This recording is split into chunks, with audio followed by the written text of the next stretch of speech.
All right, so the crypto thing. I think I talked about this before and what I really think about it. And as y'all can see now, as of about a week ago, the government is trying to shut it down big time, or put like really strict regulations on it so they can track and see, where it's going and who's it going to, because basically it's almost like a modern day barter system. I could say it has no value except for the value that we say it has. Almost just like the American dollar. Really, that paper has no value, not backed by anything except for trust in the American government and the power that we have been able to obtain to put other countries down, okay? To keep their money being worth less than ours, which means in a lot of instances their life is worth less than people in America, and a lot of other things that I do not agree with. But Bitcoin and all these little coins that they're coming out with, it really is to decentralize, because if you decentralize, you have like Bitcoin is supposed to be like the best one, which is almost kind of like, oh, like this is the US dollar, and then you got like Ethereum. What's the next like most valuable dollar after the US dollar? I honestly, I don't know. I should probably look more into this before I start talking about it. But it's just like that, and then they create all these little coins and everything that also doesn't have value until people start using them and giving them value. So what this does is, when people start trading amongst each other, the dollar is no longer needed. And that's what the US government is going to be like, holy shit, okay, if they're not trading our money, they're not using our money, like, then the US government in that aspect becomes useless. It's like, if we have means to trade, if we can get a car, by using Ethereum, why would we use the US dollar, getting the US dollar from the government, when we can just be like, yo, it's almost like trading rocks and, shiny rocks and pebbles and stuff like that. Like, if you have a good looking, like, let's say sapphire, let's say sapphire. Yeah, if you got a good looking stone, let's say a sapphire stone, and this stone, everyone likes it, so it has value because people like it, right? When that hits the market and the hype about that sapphire, when people start really talking about it, it gives it even more hype, more value. So if someone has a wheel that you need for your car, and you have the wheel, you have the wheel, they have sapphires, right? They want that sapphire because the hype around it is that the sapphire is the most valuable thing that everybody wants, because eventually you're going to take that sapphire, it's going to hold value, and they can trade that sapphire to somebody else for something even more valuable if that's what they want to do. And you can see how that kind of leaves the US dollar out of it completely, which means people are trading amongst each other instead of using government assets. Not assets, I'm sorry. Instead of using government funny money, they're using what they deem as valuable. It's almost like that.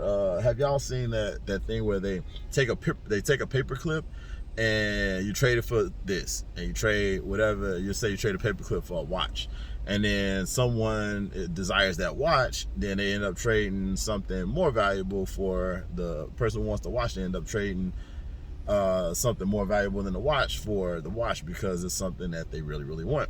So that's kind of how this Bitcoin and Ethereum and all these little coins, Dogecoin, like all these little coins that they have, and all the, and that's how it's basically going. And what it's doing is it's cutting out the government. So instead of the government being able to collect taxes on the money that you work for, they're just being cut out completely. Like, it's like, okay, government, we don't need your money. And what that does is it takes away from what the government has to pay, the gangs of America, which is the police and the U.S. Army in most instances, because those are, especially police out here. I'm out here in Miami Beach. If you want to see the epitome of do as you're told, and don't ask questions, come out here and talk to some of the Miami Beach police and Miami police who think they're doing the right. They don't even think they're doing the right thing. And you know what? In their mind, they probably do. They so brainwashed, they probably think they are doing the right thing. But this is the do as you're told people. So the government won't have money to pay the do as you're told people, and which inevitably they think, not inevitably, but they think it would cause chaos. You'd be surprised at places that have the least amount of police presence has the least amount of crime. And it's not because those people are more civilized than other people. Everybody has been bulked into a certain system, and certain systems need more policing and certain systems don't. With that being said, South side of Chicago does not need more police. It needs more programs to get people out of the system. But Chicago is one of the cities built to put people into the system.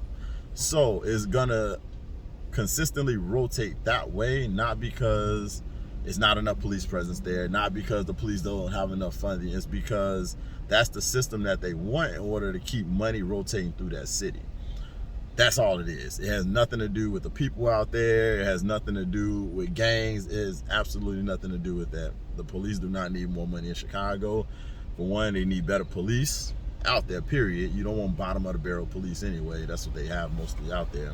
And here in Miami Beach also. You should see during spring break right now, they get more police to agitate more crowds, to cause more chaos in order to have some type of justification for giving more money to the police. It's ridiculous it's ridiculous at best.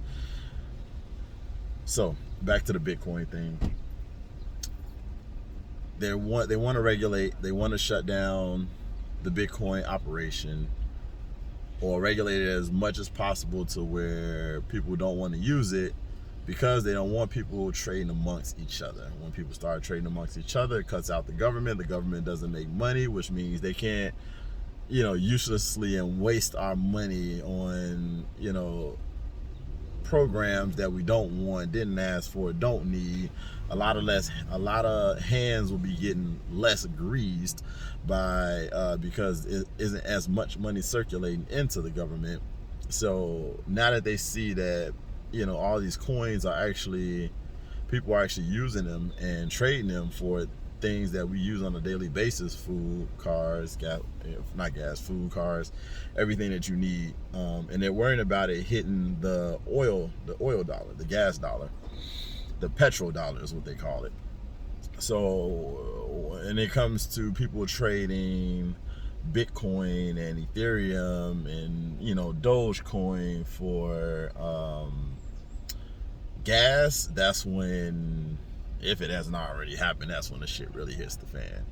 So the government don't want Bitcoin. They don't want people trading amongst each other without them being notified about it. That's the main thing.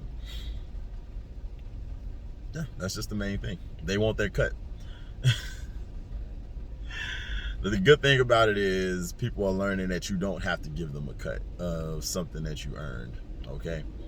We are basically trading their money in the US dollar for Bitcoin, the freedom dollar.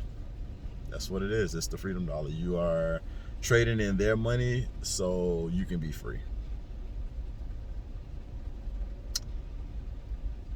I would love to hear a debate on this. Please debate me down in the description. Please debate me down in the comments below. Debate each other. Tell me if I'm wrong. It may be a whole nother view on this that I'm missing out on, but I think I kind of hit the nail on the head. We're gonna talk more about it in the next video.